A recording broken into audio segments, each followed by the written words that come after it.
I want to welcome you to Entrepreneurship 200 Pathways to Success. I'm looking forward to having a great semester working with you. This course, really, you've chosen this course because you're thinking about a possibility of becoming an entrepreneur. We're going to explore the different personality types, what it takes to be an entrepreneur. It's terrifying and exhilarating all at the same time. There's almost nothing as joyous when you're going through, you starting the business and you're in the process and you're worried about hitting that magic point where your revenue sits down there and it creeps up enough to meet your expenses and you pass that magic point that we call the break-even point, and then you're 10% over that, and all of a sudden there's a feeling that I'm going to make it. I'm going to make it. And then at the end of the first year, you're sitting down, you just want to sit down and make a little bit of a profit. Normally, a business doesn't make a profit sometimes in the first year, usually it's the second year. And can you sit down and do that? Yes, yes, yes. Oh, it's not a fraction of, it's only a fraction of what you expected to have or will get, but at least you made something. There's a certain amount of joy with that. We'll talk about that aspect and really the 8 different aspects of what it takes to be an entrepreneur as we go through and we talk about that. So let me give you a background about myself. This is going to probably be one of your longer video presentations that you're going to see, and I'll tell you exactly why. Once upon a time, I went to community college like you're doing right now.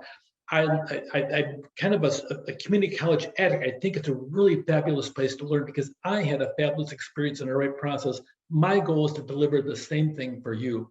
I ended up registering, and we used to have a thing called bullpen registration. You walk into a giant, typically a gymnasium, there's 30 stations, you have to go to each station in order and everything else. So I'm going through the stations and I hit the one station where you're supposed to choose your classes.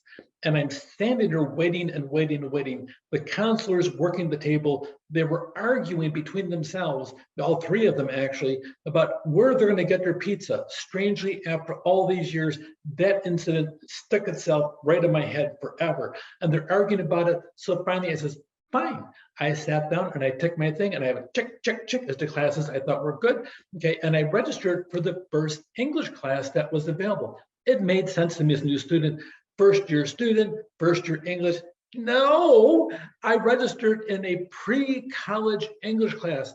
And after the second week, I'm looking around the room and I'm thinking, oh my goodness, I'm the smartest one in the classroom. And that's not saying very much. The teacher says, how come you're in this class? I told him the story. He said, okay, let me do this. He took me out of the class. He gave me the single best gift I ever had in my entire academic career. He put me into an independent study program. And in that study program, it was a matter of learning how to read with high comprehension and high speed. By the time that semester was done, I was reading 992 words per minute to 996 words per minute, and I was having a retention rate between 92% and 94%. It was incredible. It was all tested. That was the single best gift I ever received in academia from Dr. Rob Avery. And to this day, I use that gift every single day of my life.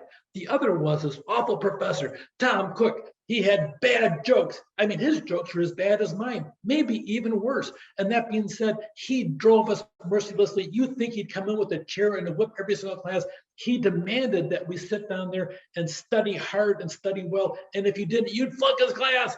Oh my gosh, we're still friends to this day. He was one of the best teachers because he drove me from being a mediocre student into being a good to excellent student because of the fact he demanded more and he got more. Dr. Rob Avery went on and he had me take a thing called the Strong's Interest Inventory. The test is still out there. I recommend it highly. If you want to, it's on YouTube. Just type in my name. I have a web page on top of that, but also you'll see that it'll also refer to this when it calls in the aspect of Strong's. Strong sat there, and what it does, it classifies the workplace into different categories. And then when you take the test, it'll give you 4 different categories that it takes your personal interest in and matches them with jobs. But it's not just generally, you'd be good at an administrative job. It gives you job titles. So it went through, gave me 40 different jobs, 10 in each category. It said I should be a CPA and accountant. I wanted to be a composer. Okay, so I thought, you want me to be a bean counter? Oh my God, I can't believe it. Or an attorney. Well, at that time, there's so many ugly trials going on. You want me to be one of those people? Oh my gosh. By the way, there's a lot of good attorneys out there too, but a lot of times they represent the worst part of humanity. And that's the one I was focusing on. Or a chief human resource officer. What in the world is that? I had no idea because I wanted to be a composer. I wanted to be a writer. I wanted to sit down and be involved as a kinesiology professor. I wanted to do this or that. None of that stuff. Ended up, I've been a chief human resource officer for 17 years. I've been a chief business officer with budgets from $52 million to $811 million. And I've handled all the legal affairs for 2 different college districts. Gee, do you think it was right on? That's why I recommend it. Towards the end of the class, I would recommend you go online and take a look at that on your own and handle that. But overall, I think community college is a great launching point. You being here as part of this class really means that you have made a wise decision financially. We have small class sizes. We're a commuter school. You can come here from home. Let me tell you a story of my youngest son, Kurt. Kurt sat down and we saved money like good parents for his college education, like we did. And so we're ready to ship him off to school for 4 years and everything else. That cost an awful lot of money. He came up with a different proposal. He says, I have a nice house here and there's a local college down the street, Saddleback College or Irvine Valley College. How about if I go there and I could save the money and maybe could apply the money to any future education I want? Okay, he's negotiating. I like to negotiate. So he negotiated. He went and he got his associate degree in 2 years. He had to focus in on that because a couple roadblocks came in the way. Okay, but 2 years later, he's out with an associate degree. He goes to Concordia College, and we pay his way for that as well. He graduates 2 years later, so now it's been 4 years. He has a bachelor's degree in business administration with a focus on accounting. And he says, can I take the rest of my money and go on over here to Chapman University and finish my MBA? So we said yes. And he graduated with 3 different degrees. He finishes MBA debt-free. Now, pay attention, that's a big deal. He sat down there, he met the woman of his dreams, and she also was an accountant of all things. And they got married, and she has a master's degree in accounting. So they got married, except she went to UCI. And she was almost $80,000 in debt with school. What does it cost in our county to sit down and buy a house? You can buy a cheap house in Orange County for $450,000. Usually they want 20% down. 20% of $450,000 is $90,000. They almost sat down because of that student debt burden that they had between the 2 of them, that almost drove them from the aspect of being able to buy a house in Orange County. It's a big deal. You paying attention and you coming here to this community college means that you're being smart economically. You're also being smart about your education, because even though we're online, I'm going to try to learn your names as best I possibly can, because that's important to me. You're not going to have that same kind of courtesy, that aspect of being treated with dignity and respect. If I had 200 students, I could never possibly do that for all my classes that I have. That being said, we're smaller. I have a chance to get to know you on a personal basis and support you that way. More of my background, I have Associate of Arts in Liberal Arts from Macomb Community College, a Bachelor of Science in Business Administration from Wayne State University, an MBA from Oak University, and a PhD in Organizational Behavior from a place called the Union Institute University. Don't tell anybody my doctorate was actually earned in Ohio. If you're from Michigan, you can never sit down and ever talk about Ohio. It's against state law in the process. I'm just kidding. In my background, I've been a retail store manager. And by the way, I think retail is a fabulous place to learn an awful lot of skills. In the process of going through a 3-year training program and getting my own store, I had to make 10 to 12 decisions every single hour. Every decision, if I made a wrong decision, could be called up to the president of the company. Oh my gosh, it was really incredible. It was a good experience, working a lot of hours. 55 to 70-hour weeks were common. From there, I went on to be principal of a K-12. It was a great experience. I loved education. I loved watching young people develop into something super special. And from there, I ended up being the general manager of a giant housing cooperative called Kramer Homes in Center Line, Michigan.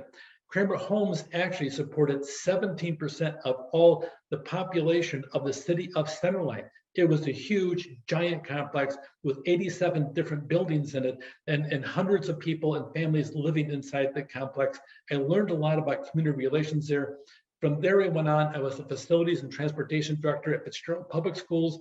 And from there, I went on to be the chief business officer at the Auburn Hills campus of Oakland Community College.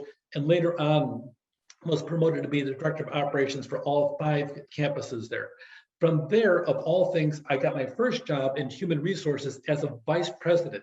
I'd earned a lot of different contract experience in my previous job, but I became a VP of HR over at College of the Desert. It was a great experience. I learned a lot. And from there, I came here to South Orange as the Vice Chancellor of Human Resources. And South Orange Community College District is Saddleback College and Irvine Valley College.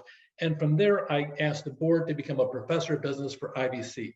That's my background that I have. And so for fun, I've written 4 different books. Probably the most significant one market-wise is Backboneology, Tough Decisions at Work. It's available right now online. I'd recommend getting it. Frankly, you think every author recommends their work, and by the way, we all do. Okay, so that said, there's a lot of good material in there about decision making, but also about work. I've also written 2 poem books, Naked Turtle Dances, which has a couple poems that have been in numerous different magazines, Zombie Dearest, Poems Showing Zombies, a children's book on poems, and then of all things, Vietnamese American Pride. I really enjoy their culture, and it's a bicultural book for a workbook for children ages 5 through 8.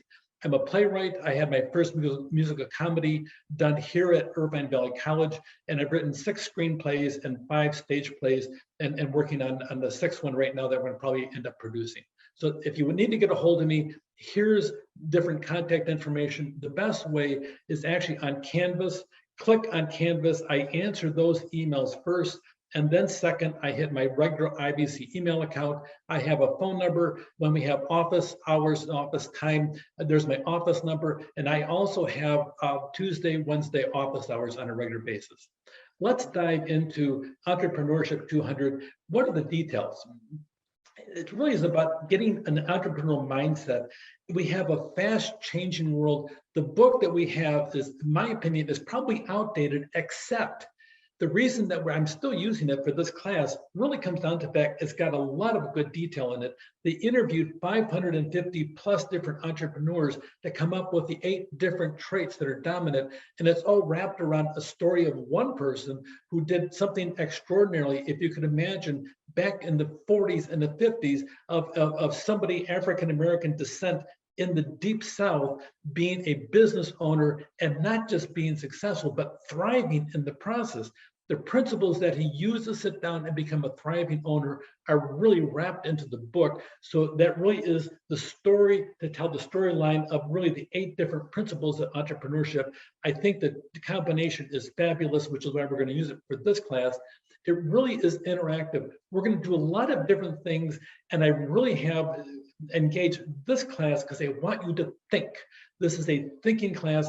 I'm not interested in giving you tough tests, trying to measure you for academic credentials. I want you to sit down and transform your thinking in the aspect of things you can do as an entrepreneur. We have a couple things in the process. We're going to sit down. Here's the specific things I'm looking for. We're going to look at barriers to transform ideas into success. I'm going to do practical hands-on illustrations. We're going to talk about specifically trust, reliability, and responsibility for you to build your personal brand, then talk about building a personal network. Here is the book, Who Owns the Ice House? I recommend it on a regular reading level, but it's got a lot of good material in it in the process. You have to have access to Canvas. And so that being said, and the book is out there. So that's a big deal. On the McGraw-Hill, you don't need to connect for this course in this format.